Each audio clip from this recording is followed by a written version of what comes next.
సాలూర గ్రామ సొసైటీ చైర్మన్గా, సర్పంచ్గా, ఎంపీటీసీగా ఎన్నో బాధ్యతలు స్వీకరించి బోధన మండలానికి ఆయన సతీమణి ఎంపీపీగా పదవి చేపట్టి ఉమ్మడి మండల ప్రజలకు ఎన్నో సేవలు అందించిన మా నాయకులు, మా సాలూరు వాస్తవులు బుద్ధిరాశ్వర అన్న ఈరోజు హఠస్మరణం చెందడం మాకందరికీ తీవ్రంగా కలిసివేసింది.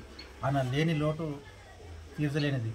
ఆయన మా జర్నలిస్టులకు ఎప్పుడు కూడా ఫోన్ చేస్తే కూడా తక్షణమే ఫోన్ లేపేసి మా సమస్య ఏందో, మాకు ఏం కావాలో, ఎప్పుడు కలుద్దామో మొత్తం చెప్తుండే. ఆయన ఏనాడు కూడా మాకు విభజించలేదు. ఎప్పుడు ఫోన్ చేస్తే కూడా రండి, చాంబర్ రండి, కూర్చుందాం, మాట్లాడదాం, ఏమైనా చల్లటి నీళ్ళు తాగండి, జ్యూస్ తాగండి అని మాకు ఆత్మీయంగా పలకరించి మా సమస్యలు దూరం చేసిన నాయకుడు నేడు మా మధ్య లేదంటే మేము నమ్మలేకపోతున్నాం. ఆయన ఇలా అనారోగ్యంతో హఠస్మరణం చెందడం మాకు మర్చిమలేని దుఃఖాన్ని కలిగిస్తుంది. ఆయన మా ప్రెస్ మిత్రుడికి కాదు, మా ప్రజలకు కూడా, గ్రామస్తులకు చాలా సేవ చేస్తారు. ఆయన సేవలు మేము ఏనాడు కూడా విస్మరించలేదు. సాలూరు మండల అభివృద్ధికి, సాలూరు మండల ఏర్పాటు కృషి చేసిన ఆయన ఆత్మ శాంతి కలగాలని కోరుతూ ఆయన కుటుంబ సభ్యులకు మా జర్నలిస్టుల తరఫున ప్రగాఢ సానుభూతి తెలుపుతున్నాం. ప్రజల గుండెల్లో స్థాయి గెలిచిపోయిన వ్యక్తి బుద్ధిరాశ్వర్.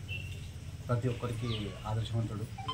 మరి ముఖ్యంగా జర్నలిస్టుల పట్ల అతి అంకితభావంతో ఉంటూ వారికి ఏ సదుపాయాలన్నా, ఎలాంటి అవసరాలు ఉన్నా కానీ తీర్చే వ్యక్తిగా మంచి పేరు తెచ్చుకున్నారు. ఆయన ఆత్మకు శాంతి చేకూరని భగవంతుడు కోరుకుంటున్నారు.